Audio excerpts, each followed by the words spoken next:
dear. Okay. I'm hoping there is sound now. Can you hear me? Oh dear. Yes.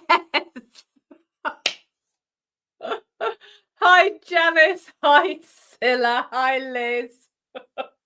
Okay. Shall we start that again? Okay. So, firstly, I am sorry.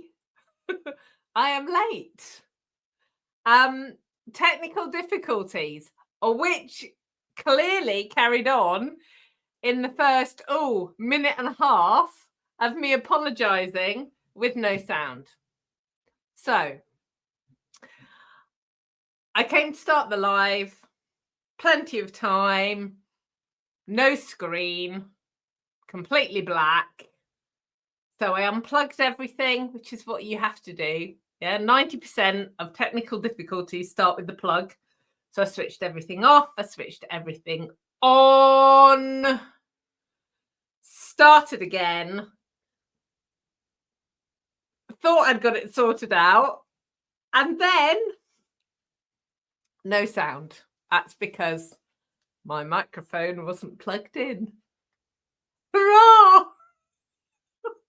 So how are we all doing today? How is your life? Because mine is clearly slightly going awry today. Chris, no, I don't think I was on YouTube a long time. I was about 6 minutes late because my computer just wasn't doing stuff. And Teresa, hello. Francis in the house. Donna is here. Lorraine's here. Margaret's here. Janice says it sounds like a normal day for her. Yeah. I think it's a normal day for me, to be fair. It's just been a bit crazy today. I've had a few weeks of dashing around the countryside, helping family out with a variety of things. So I haven't actually been at home that much. And so when I'm actually here, it's kind of like, okay, I've got to do all the things and then I forget things. Does anyone else get like that? It's like your brain can only hold so many things in your head and then things start to fall out. Well, I was last week, actually, Thursday, Friday last week. That was actually the point at which just the wheels were falling off. So I moved some classes around, changed some events. I got all my little ducks in a row and things are much improved. Much improved. Sue's here. Hooray, hooray. Going to pick up her granddaughter shortly. Hope you and the family are doing well. Okay. So, what do I have to talk to you about today? Not that much. But if you were here last week, I showed you some chocolate. I'd like to do a chocolate report. So for those of you that were here last week, I had some Marks and Spencer's chocolate. There was, I can't show it to you now because obviously for the purposes of giving you a report, I had to eat it. So there was a little tiny rabbit that was like a whisper inside. It was bubbly chocolate. It was okay. It was, yeah, okay. There was a caramel egg, which was like a flat egg, caramel chocolate with caramel inside. Oh my gosh. Seriously. I would just eat all of them. Yeah. So I'm going to have to stay away from those because they were so good. They were actually quite sweet. And as much as I've got a sweet tooth, I don't like, the kind of sweet that sets your teeth on edge. So it was almost at that point, but it was really good. And then the mint chocolate mini eggs were wonderful. And they've all gone as well. In my defense, I gave Brian 3. So good job he's not watching this video. I did give him 3. And as I said to you last week, he loves mini eggs, the multicolored mini eggs. And he was very confused because not only were they bigger than mini eggs, but they were green. And he said they smell a bit flowery, which I guess is kind of the mint and the sugar. But he said at the end of the 3rd one, actually, they were quite nice. So, yeah, so I like them. But then I like mint chocolate. So I guess it depends whether you're a mint chocolate person. So there you go. So that is my chocolate report. Yeah. So let's see. See, has anybody else got anything to report? I'm sure you have. What have you been up to this week? Has anyone been out and about or been baking? I've got to do baking. We've got a family event this weekend, so I'm going to be baking. I've got this recipe for chocolate chip cookies, which is, I mean, the recipe is called the best chocolate chip cookies ever. And they are really, really good. And I think what makes them so good is the fact that there's a whole teaspoon of salt in them. So although again, they're sweet, the salt kind of cuts through. It's not like a salted biscuit really, but it's just really good. And I've been making lemon cake because lemon cake's my favorite. So that's this weekend's plan. And apparently we need to do some more gardening. We were out in the garden at the weekend doing scarifying. And if ever you've done scarifying on your lawn, it just makes the lawn look awful. So basically what it does is it's got like little rakes in like a lawnmower, but with rakes, and it lifts up the thatch, which is the sort of gnarly knotted grass at the base, and kind of lifts it up and pulls the dead stuff out. But of course, most lawns have kind of, the dead stuff is kind of hiding the bare patches. So whenever we do it, it looks like, oh dear, it looks like, well, I don't know what it looks like. It looks a mess is what it looks like. It's just complete bare patches all over the place. But we've put some grass seed down and we've put some weed and feed on it. It'll be all right. Sue's saying that by the time they finish scarifying, there's not much lawn left. No, exactly. And where we are, our back garden is north facing. So half of the back garden lawn is just full of moss because it never sees the sun because it's in shadow from the house. So when you pull the moss out as well, that's just dreadful. Antriana's saying dog's busy destroying the lawn with his zoomies. Oh, puppies, honestly. One day I will get a new puppy. Margaret saying her husband did it last year. He's not in a hurry to do it again. Yeah, absolutely. We've got a petrol-driven scarifier. So it's actually not too onerous to do it. Although it is that there's a bit of an art to it, because obviously it can kind of run away with you.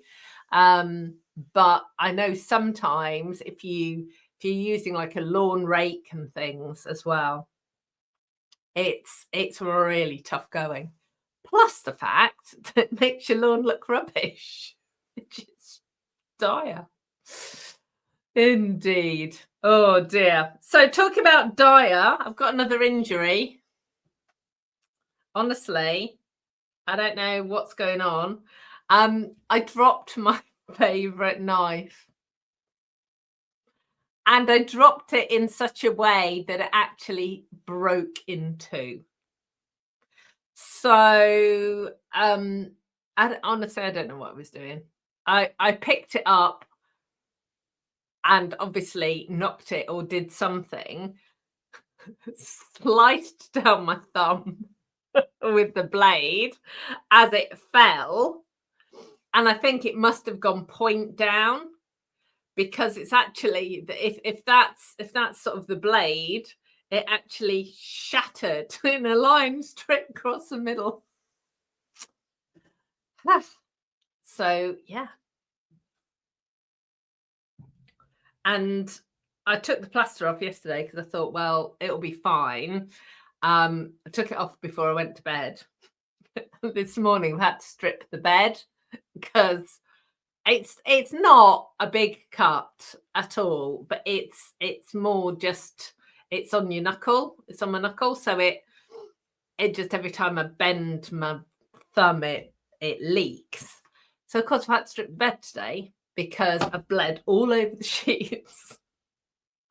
It's just like, really? Hopeless. So, you know, this is a warning to everybody, really. I am a bit of a disaster magnet. So, you know, I cut my other hand last week. So, yeah. It's not good, is it? It's not good. Okay, so I've got some crafting today.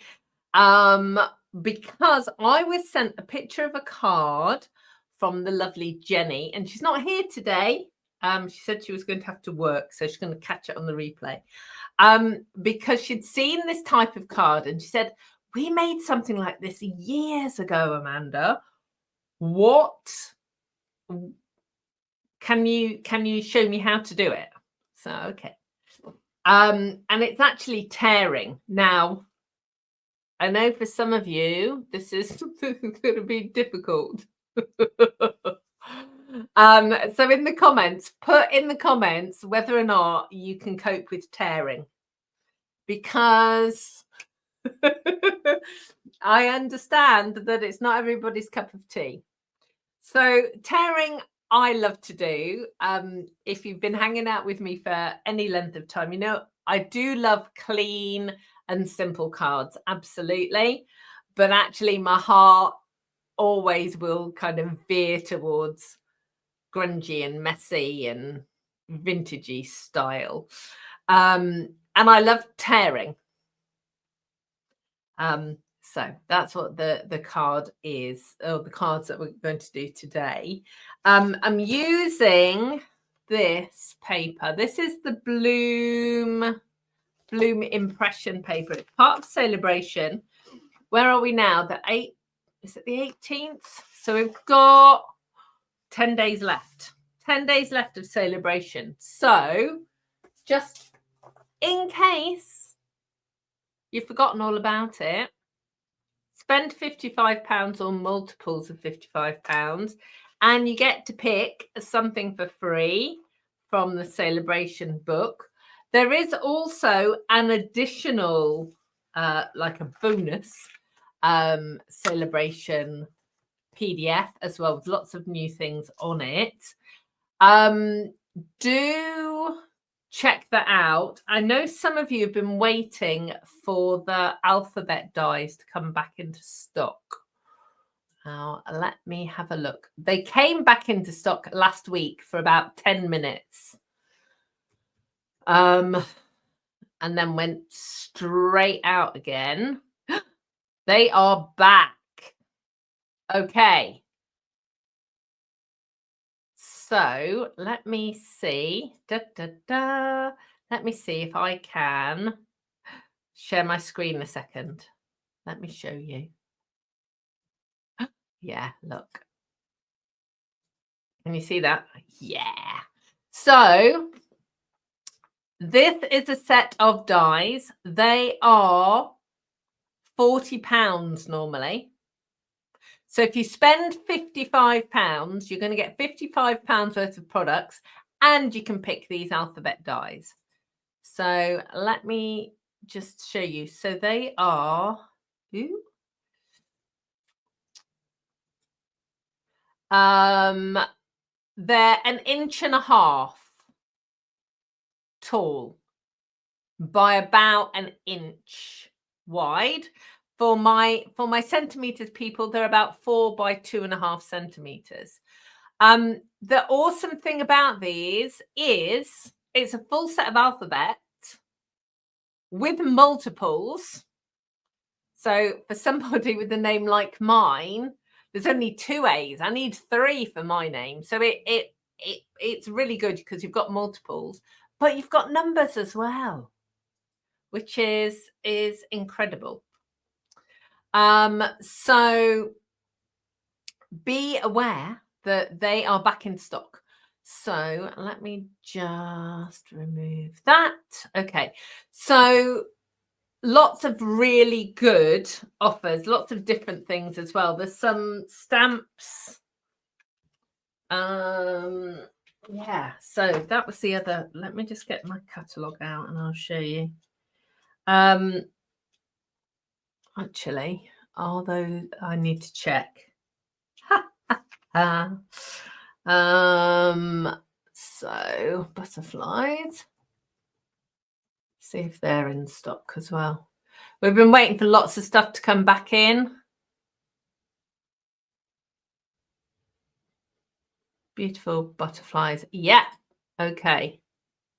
Ooh, let's just add that to the stage. So beautiful butterflies. Let me just bring that down a bit. So hopefully you can see that a bit better. So that is a brand new stamp set. You can get that for free as well. It's normally £19, but there is a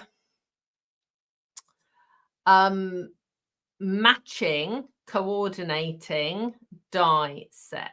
So let me just I'm scrolling to see if I can find it. So you can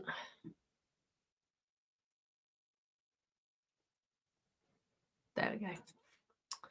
So there's this, which is the hybrid embossing folder. So that actually goes with the butterfly dies, the butterfly stamps that I showed you.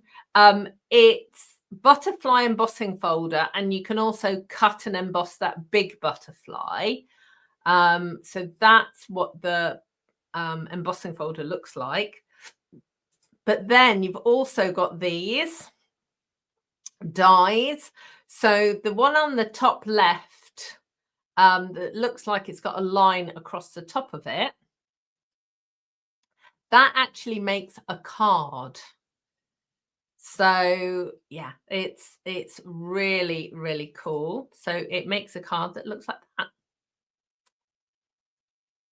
So there you go. So really lovely. And again, you can get the dies for free. So no, you can get the stamps for free. And so oh dear. So you can get the stamps for free, order the dies, and you're all done. So there we go. Mum's here. Hi, Mum. Pauline to everyone else. Mum to me. Let's have a look. Sue's not keen on tearing because it always looks a mess. Donna doesn't mind. Okay. So I think the trick with tearing is not to show you that you're scared, not to show it that you're scared of it. I think it's like a lot of paper techniques, actually. If you mess up, if you're frightened of it, it'll mess up. It's like watercoloring. Just throw it on and you'll be fine. Hello, Rob. Okay, so let me stop the camera, figure out what we're doing. Ooh. Change that around.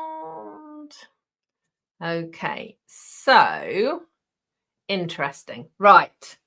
So some of you may have seen the video that I put out last week. And what I did, because I was getting my 12 by 12 paper in, I moved the camera. Is this too high up? So to explain, so because I was doing scrapbooking, I needed both pieces of 12 by 12 to be shown. But can you see enough? Let me know. Because I can adjust the camera. Lorraine's saying it's looking fine. Good. Awesome. Okay. So back to this paper. I've used so much of this paper. This is all I've got left, which isn't very much. But it's 12 sheets, 2 sheets of each. Obviously, Stampin' Up paper, it's double-sided. So you've got this pattern, that one, seen that one already. This one, that's one of the ones I'm going to use. This one, I love this one actually.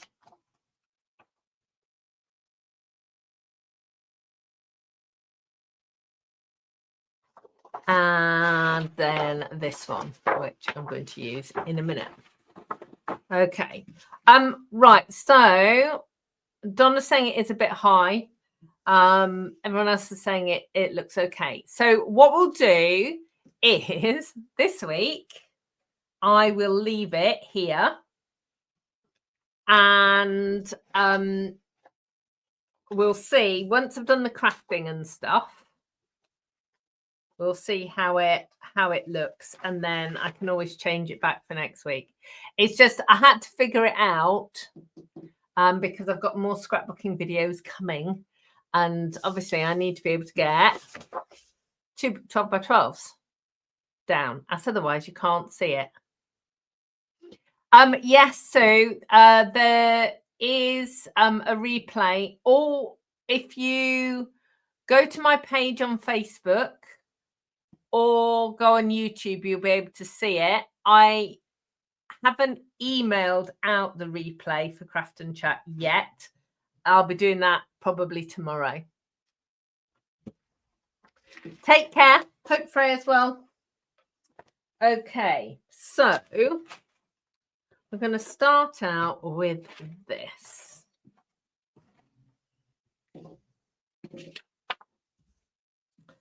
So what have I got? Oh, these are another free celebration item. Purple adhesive back sequins. Got some brass butterflies. I don't know why I've got that. That's the wrong colour. Let's move that out of the way. So I have got Melon Mambo and Berry Burst, cardstock, and cardstock and the patterned paper, and then some stamps as well. So what I will do is I will quickly show you. So I've got so much stuff in shot now.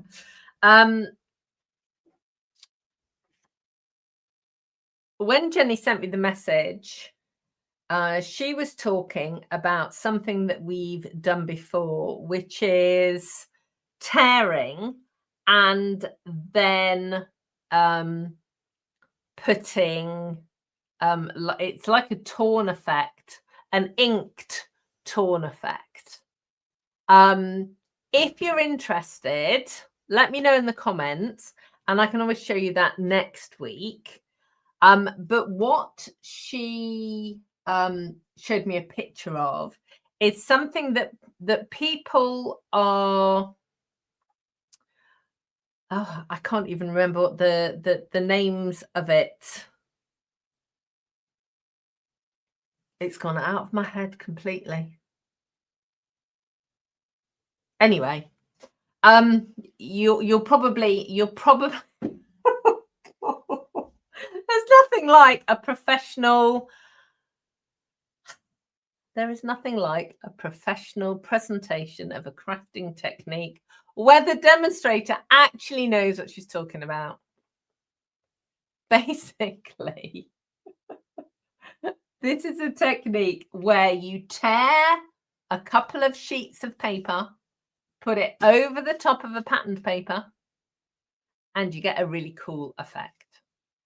I don't know. It's been around for a long time in different guises. And yeah, she just sent me a picture and I did a bit of Googling, and it's kind of had a bit of an upsurge, and I can't remember now what it was called. Anyway, it will come back to me probably later. So all you need, let's just get on with the crafting, shall we? All you need is a card base and some layers. So on this first one, I'm going to have like a white base layer. So my layer is 1/4 inch or 1/2 centimeter smaller all the way around. You then need a piece of patterned paper. So this is the same as the width of this, which is 3 3/4, and it's 3 3/4 tall. So it's a square, and that is actually going to sit here on the top.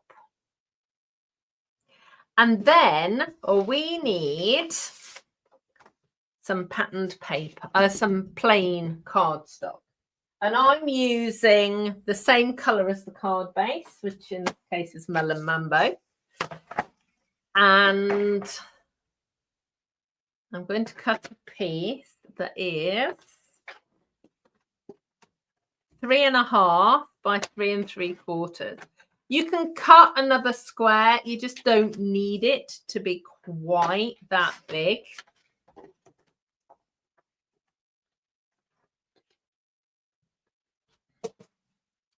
And what we're going to do is, move that out of the way. What we're going to do is we're going to tear this. Now, I'm going to just, before I actually tear this piece for that, I'm just going to talk you through tearing. Actually, let's get a piece of paper as well.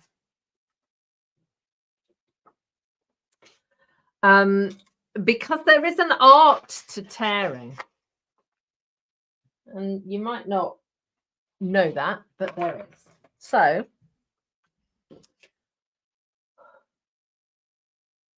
when you are tearing, I personally always find it easier to tear towards me.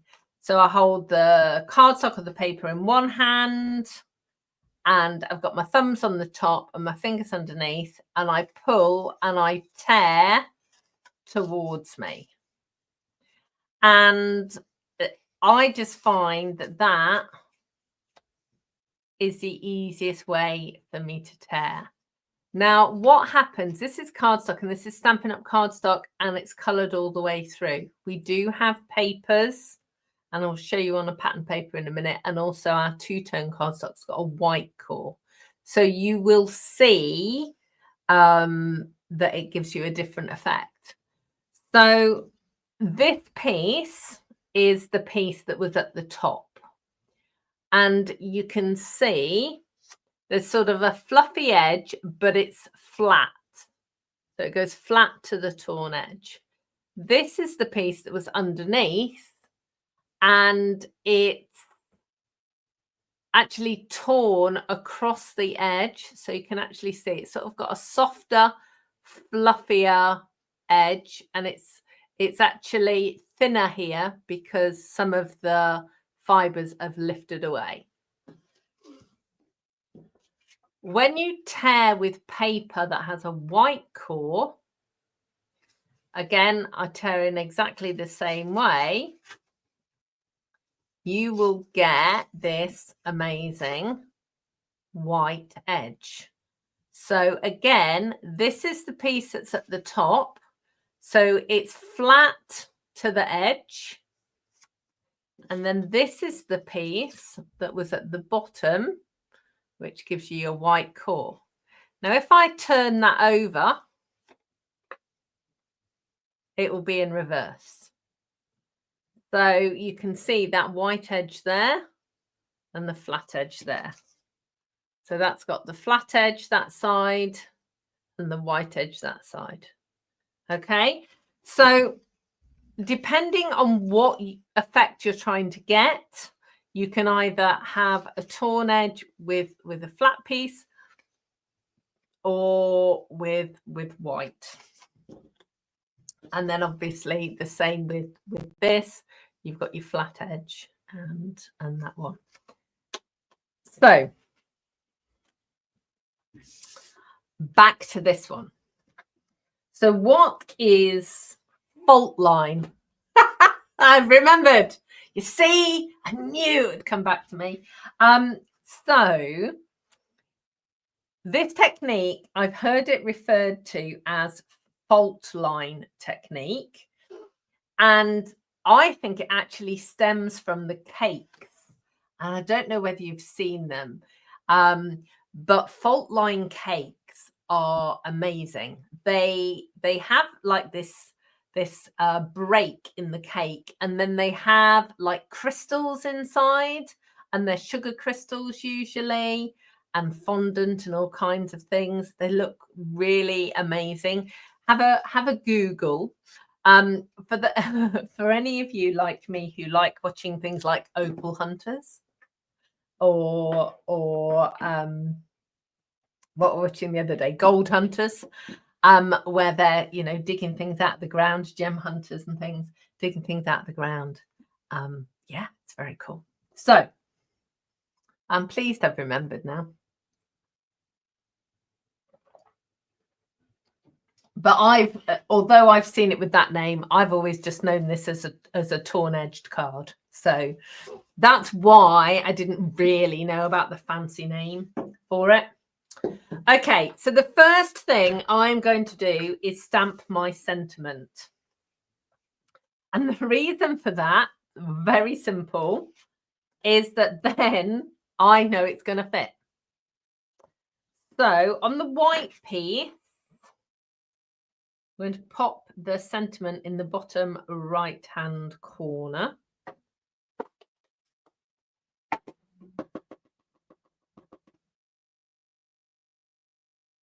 Like so. Okay. That to one side. Okay.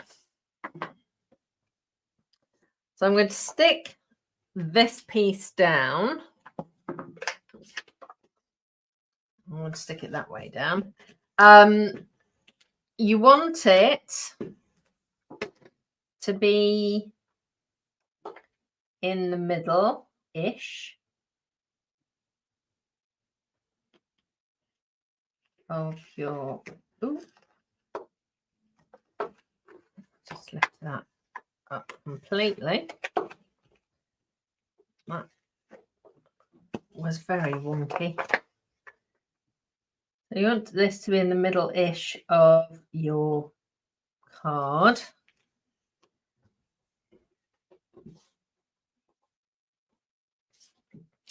And then you're going to put these two pieces on top of one another, and you want to keep checking that they are snugly aligned. And you're going to tear from this top left down to the bottom right. But you need to leave at least a finger width, so 1/2 inch, about 1 centimetre, and we're going to tear diagonally. So starting there, and I'm just going to pull this, and you want to tear it so that it is very deliberately wonky. You do not want just a straight tear. You want it to look interesting. And like I said, you want it so it's got about the same top right and bottom left. And then these pieces are going to line up, or one on top of the other, which then means the reason that you've torn them together is because they're going to follow the same pattern. And they are going to stick down on there and stick down on there, and you're going to get this beautiful pattern on the inside. So in order to get them to look more torn and rustic, we are going to attack the edges a little bit and make them a bit more curly. So there's a couple of ways to do that. If you've got nails, you can just kind of push with your nail and your finger and kind of curl it up like that. You can use your scissors as well if you want to, and just kind of rough up the edges a little bit. And if you've got a take your pick tool as well, there's like a flat spatula tool. I haven't got mine up here, which also works to kind of lift. And once you've done that, you can actually see how much more sort of definition it gives. So when you stick them together, you want to leave about, I would say, yeah, about 1/2 inch, 1/4 inch, 1/2 inch, 1 centimetre or so. And you're going to stick them together. So let's just put a little bit of glue there. And again, you're going to make sure that your edges are square. Oops. I don't know what is going on with my sticking today. It is not square at all. I mean, I don't mind a little bit of wonky, but that was just seriously wonky.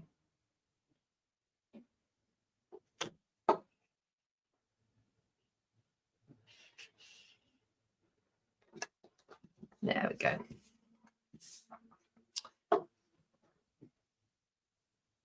Yeah, Donna's saying that she only knows it as a torn edge as well. Yeah, it's interesting because there are so many paper techniques out there. And if you think, you know, paper's been around for thousands of years, and it's the same with sort of card making techniques and so on.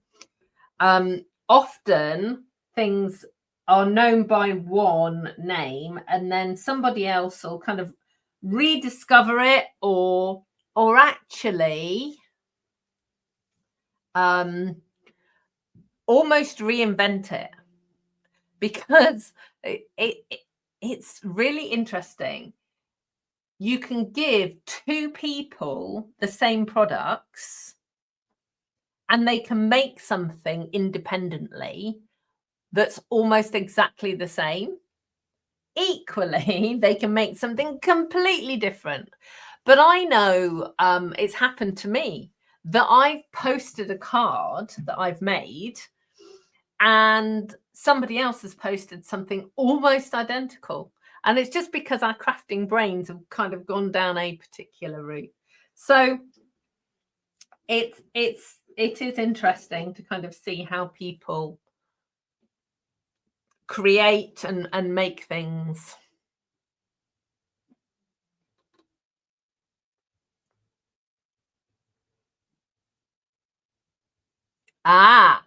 So Rob's saying that they think they have a paper edger tool, fluffer thing. Yeah, so we used to have one. And they're really cool. If you've got one, seriously, use it. It's very cool. Okay, so now I'm just going to figure out where I'm going to put this piece and this piece. Okay, so you have to be aware that you need it to go right to the edge. So that one has really got to go there. So you've just got to figure out how much pink you want showing. And let's just do a bit of curling and a bit of damage to the edge. And then stick it down. Now you don't want to stick right to this edge because you want these bits to lift, because that's part of the effect. And if you're one of those people that, you know, is going to stress about the edges, then make everything slightly oversized and trim it afterwards. So then this, and I'll show you how to do that in a second. So that is going to go there like that. Isn't it cool? There we go. Such a cool technique. Okay. Look. How cool is that? And then once it goes on the card front, it looks like you've just completely torn it and you've got all this beautiful paper and stuff. But can you see just there, look, that edge isn't quite lined up. So let me get my trimmer. It's going to be grumpy. My trimmer is going to object to this because I'm going to be going through multiple layers of cardstock. But just press down hard, you'll be fine. And then look, you've got the most amazing neat edge. And again, that way. Yeah. Huzzah. That is so cool. Let's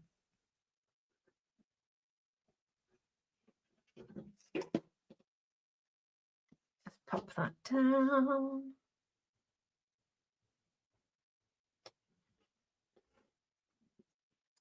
Thank you, Chris.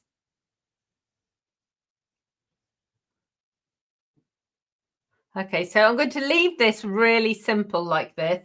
I'm going to put some more embellishments on the second card. So let me just get rid of the pink.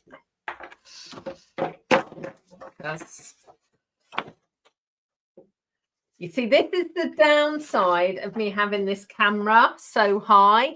You can see my mess. Normally, you can only see this much.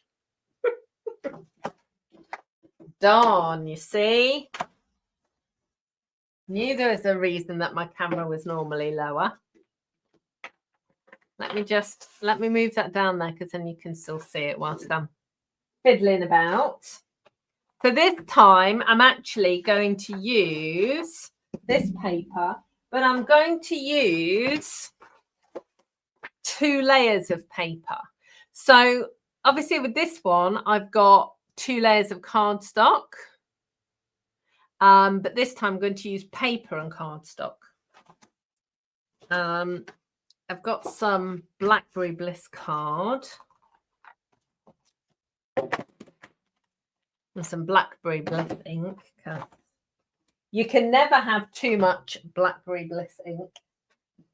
Although for those of you that have used Blackberry Bliss ink, it is one of those colors that I hate using in class. So in my in-person classes, I almost never use it. I love the color. I absolutely adore it. But it's like a magnet to people. And whenever I have Blackberry Bliss in class, people end up covered. And it's got so much pigment in it. It's so dark that they end up with purple fingers and never, it's like their fingers never recover. Okay, so I'm going to have that one as a layer like that. Now, let's decide. So we're going to have, this is the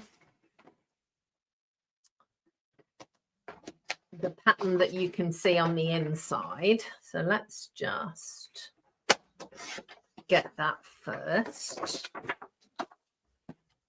So that's going to go on there like that. And then I thought we would have that.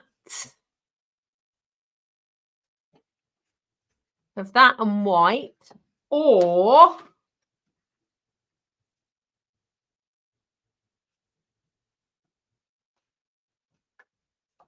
I think that's going to be too dark.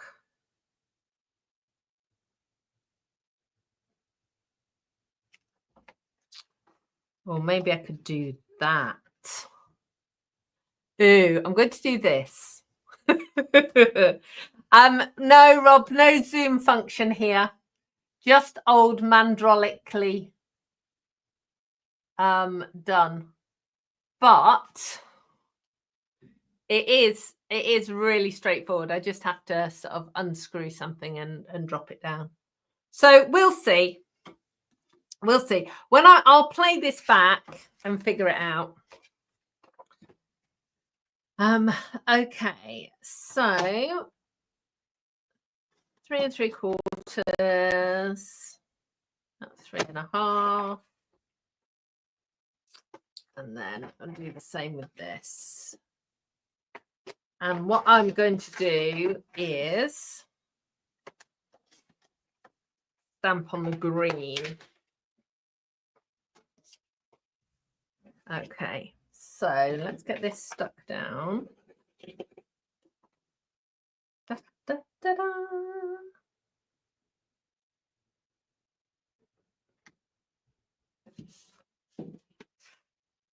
So then that's going to go, and then that. I don't know. We'll see. It might be awesome. It might also be annoying. Who knows? We might need to change it. Right. So I've got this stamp, which is wishing you a beautiful birthday.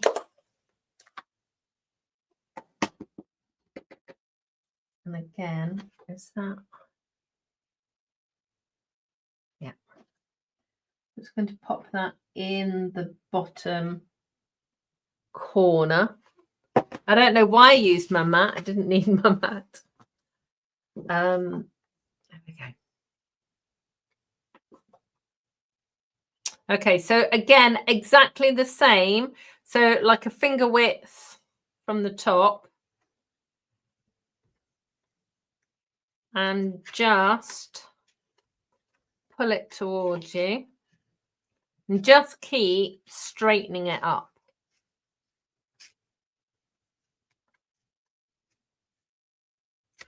There we go. Okay, so now, because this is obviously the top piece, what we're actually going to do is roll this over even more, because I want you to be able to see that white edge.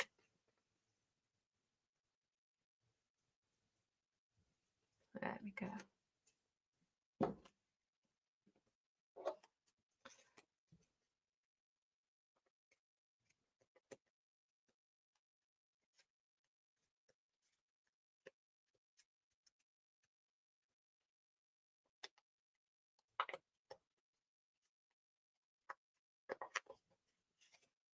Scissors. Ooh.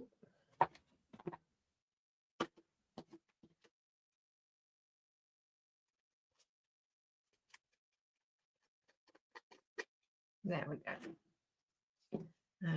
Okay. Oh, I'm liking that. I'm hoping you're liking that too.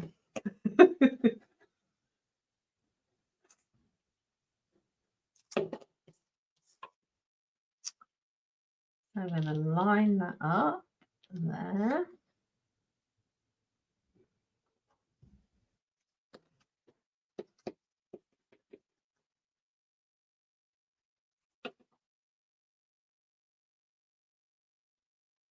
And then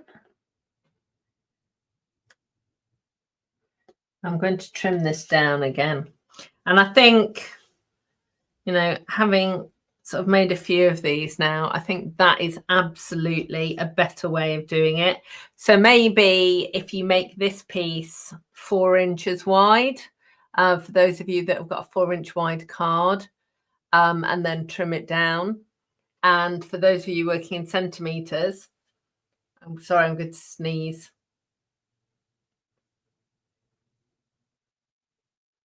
Maybe I am, maybe I'm not. Okay.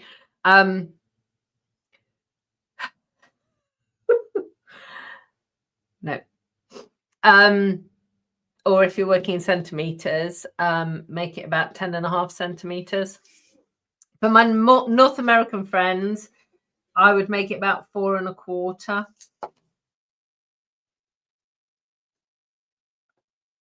And then trim it down to, or 4.5, and then trim it down to 4.25. Right. So look, that's so cool. Okay. So let's just get this down.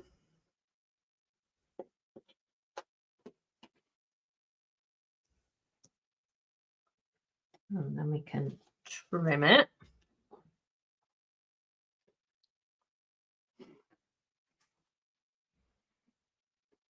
And you'll see once it's on the Blackberry Bliss card, you'll see how that really lifts the colour. There we go.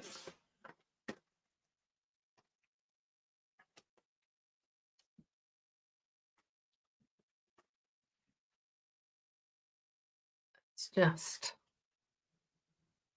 really stunning. This is Shy Shamrock, the green. It's such a lovely green.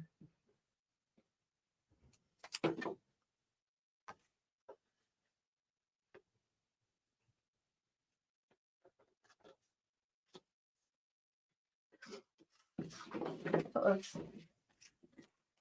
was going to put some butterflies on, but I'm gonna, let's see.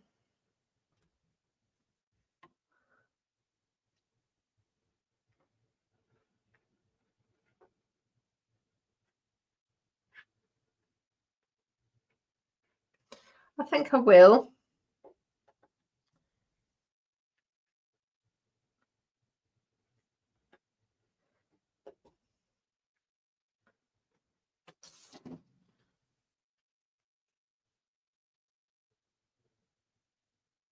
That's so cool. Just gives you the potential of using up those scraps of patterned paper that you hoard. I say that without judgment because we all do it. Yeah, I definitely think if I'm card making, I need to bring my camera down a bit more. That's fine. I can do that. Oh, thank you, Lorraine. Thank you, Margaret. I think it is a great technique. And because you only need like a 4-inch piece, it's actually not going to use that much card and paper, even if you know, you're cutting it from a 6x6 or a 12x12.